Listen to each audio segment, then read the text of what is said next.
Всем добрый день, с вами Зада. Сегодня будем готовить щи из квашеной капусты. Для этого мясо надо хорошенечко промыть, очистить морковь одну небольшую, лук можно не очищать, а просто промыть хорошенечко. Все это положить в кастрюлю, залить холодной водой и поставить на огонь. Как только закипит, снимаем пену. Немножечко надо будет посолить и убавить огонь. Мясо должно вариться 2–2,5 часа. А пока мясо варится, мы будем готовить зажарку. Для этого подготовим овощи. Надо их промыть, очистить от кожуры. И дальше лук нарезаем мелкими кубиками. Морковь натираем через крупную сторону терки и картофель нарезаем небольшими кубиками. Помидор надо промыть и пропустить через крупную сторону терки. Дальше на сковороде разогреваем 3–4 столовые ложки масла и обжариваем сначала лук до мягкости. Затем добавляем морковь. Огонь должен быть ниже среднего все это время. Вот морковь также обжариваем до мягкости. Добавляем щепотку соли и продолжаем пассеровать овощи.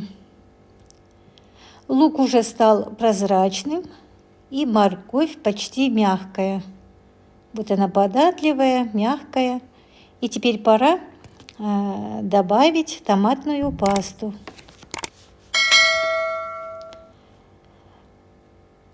Хочу напомнить, что огонь должен быть ниже среднего, чтобы овощи не подгорели. Вот, добавили томатную пасту. И теперь смотрите, нам надо будет томатную пасту с овощами обжарить до тех пор, пока вот весь кислый вкус томата не выпарится. Не спеша обжариваем. Огонь у нас ниже среднего. Вот, и после этого мы добавляем помидор. Я его натираю на терке, чтобы в супе незаметно было его, а просто чтобы присутствовал вкус приятный. Вот, добавляем помидор и его тоже не спеша обжариваем, пока вся жидкость не выпарится. Жидкость от помидора выпарится, но вкус останется. Добавляем чайную ложку сахара и продолжаем пассеровать. Вот уже жидкость вся выпарилась. Теперь добавляем капусту вместе с соком.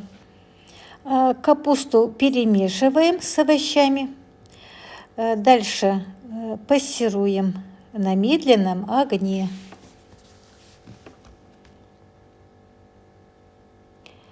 Вот теперь добавляем бульон процеженный, чтобы бульон покрывал овощи.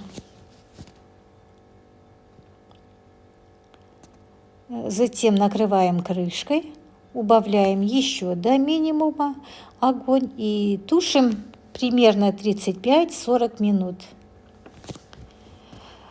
Как мясо сварится, мы его вынимаем с бульона. Морковь и лук уже тоже не нужны, вынимаем. Процеживаем бульон и ставим на огонь. Как только закипит, отправляем туда картофель.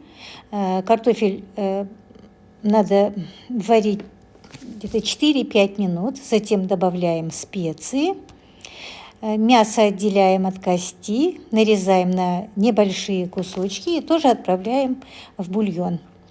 Дальше уже готовую зажарку отправляем, накрываем крышкой.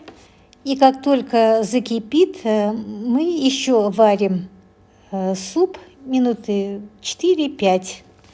Все, наш щи готов. Выключаем огонь, даем настояться минут 20–15. и подаем. Я так готовлю своим родным. Попробуйте и вы. Я буду рада, если вы воспользуетесь моим рецептом и приготовите. Это действительно очень вкусный, такой наваристый, по-настоящему зимний согревающий суп. Я могу сказать, что это один из любимых моих супов. Подаем со сметаной, с зеленью, если есть дома. Приятного аппетита!